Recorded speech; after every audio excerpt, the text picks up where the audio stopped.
সংবাদ যারা বহন করে তাদেরকে আমরা সাংবাদিক বলি। এ অর্থে নবীজি সাংবাদিক ছিলেন। নবী শব্দের শাব্দিক অর্থ বলেন, জিজ্ঞাসা করলে আমরা সবাই অনেকে জানি। নবী মানে সংবাদ বাহক, সংবাদ যারা বহন করে তাদেরকে আমরা সাংবাদিক বলি। এ অর্থে নবীজি সাংবাদিক ছিলেন। নবীর আলোচনা করতে গিয়ে একজন বলে ফেললেন সাংবাদিকদেরকে বুঝ দিতে গিয়ে, সাংবাদিকদের ভোটও তো দরকার, তাহলে হিন্দুর ভোট পেলে তো হবে না, সাংবাদিকের ভোট, ডাক্তারের ভোট, সবার ভোটই তো লাগবে।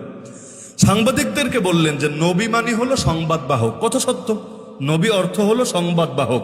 নবী মানেই হলো যিনি আল্লাহর থেকে সংবাদ নেন, আল্লাহর বান্দাকে সংবাদ দেন। এজন্যই নবীরা আল্লাহ তাআলা তাদেরকে গায়েবের বিভিন্ন বিষয়ে অবগত করেন যাতে তারা মানুষকেও জানাতে পারেন। তিনি যেই প্রসঙ্গে বলছেন কথাটা শুধু খেয়াল করেন, নবী মানি সংবাদ বাহক। সুতরাং এই অর্থে বলা যায় নবীরাও সাংবাদিক। সাংবাদিকরা তো আল্লাহর থেকে সংবাদ নেয়, তাই না? আল্লাহর থেকে গায়েবের সংবাদ নেয়, তাই না? নিয়ে আল্লাহর বান্দাদেরকে দেয়, তাই না? নবীরা এই অর্থ সাংবাদিক, যে নবী অর্থ হলো সংবাদ বাহক। নাউযুবিল্লাহ।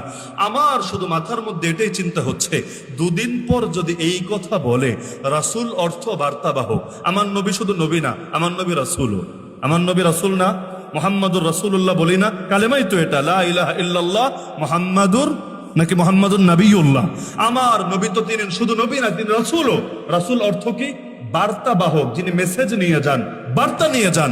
দুদিন পর যদি বলে এই অর্থে ডাক পিয়নরাও রাসূল, বা আমার রাসূল ডাক পিয়ন ছিলেন, আমার রাসূল সাংবাদিক ছিলেন, যদি এটা নবী হওয়ার অর্থ হয়, তাহলে আমার রাসূল ডাকপিয়ন ছিলেন, সামনে ডাকপিয়নের ভোটও তো লাগবে, লাগবে না? ওটার ভোটেরও তো দাম আছে। তো ভোট আদায়ের জন্য তখন যে নবীরা ডাকপিয়ন বলবে নাকি গ্যারান্টি আছে?